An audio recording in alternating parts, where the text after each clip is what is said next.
Bueno, jo sóc Jordi, el gran Jordiet, quan conte contes, i estic supercontent perquè ja tinc un fill. El pare és Jesús. I jo soc Jesús Huguet i hem il·lustrat els 10 gossets de Jordi. Que és el nostre fillet, el meu és el primer, estic supercontent.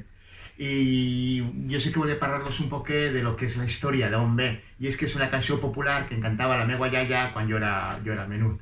I m'ho passava també perquè jo quan recorde de gossets recorde l'abraç de la meva iaia fent-me pessigolles per l'esqueneta i cantant-me la cançó.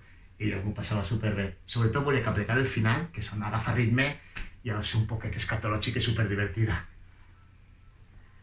A mi m'agrada molt el llibre perquè parlem de gossets i per extensió de tots els animalets que tenim a casa i que ens fan més bonica la vida.